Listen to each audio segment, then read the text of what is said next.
Oranje, oranje en nog eens oranje. Waar het van de terugrinnende diek in Jistrum afwiekt, zocht het voetendaalks. Het hoes van Jitse Pol. Hij had het, speciaal voor de Olympische Spelen, volslijn oranje versierd. Hij had nog kreknette hortensia's, datzelfde kleurkleurjoen. Ja, hier is het bij begon. Deze had ik gekregen van een bedrijf. Deze foto's die nam van een foto van Actief. En die had ik toen instuurd met EK. En toen had ze het spannend maken voor jou betoa. Daar ben ik toch wel trots op. En de meesten vinden het ook wel mooi. Eindsiepol zijn hoes en tuin versierd voor het EK voetbal.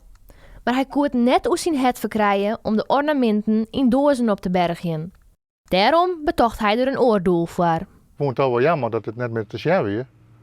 En dus ik toch met de Olympische Spelen, dan maak ik wel wat in de tuin.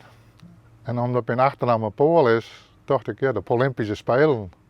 Je zoenen zeggen dat Paul grut fan is van de Olympische Spelen. Toch moet hij bekennen dat er amper naar de wedstrijden sjoen had. Het gaat hem vooral om de sfeer. Omdat ik een hele pot oranje spel heb. In mijn scooter ook oranje. En die is nu inmiddels red, want ik heb een oranje machine dus.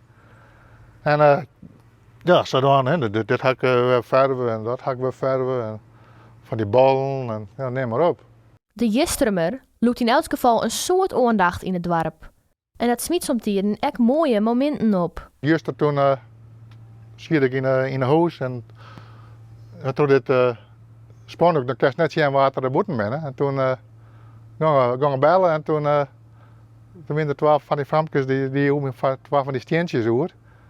En ik zei, waarom dat? Nou, omdat je het altijd zo mooier had, zei ze. Nou, dat dient me toch wel wat. Ja, het gaat gewoon om gebaar.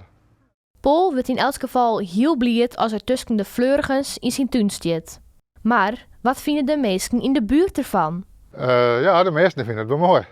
En ja, dus zullen we gewoon wel dit zeggen dat het mooi vinden, afschuwelijk vinden, maar weet ik dus ook net. Maar de meesten vinden het mooi, ja. Wat het net mooi vinden, doet de eigen maar even terecht.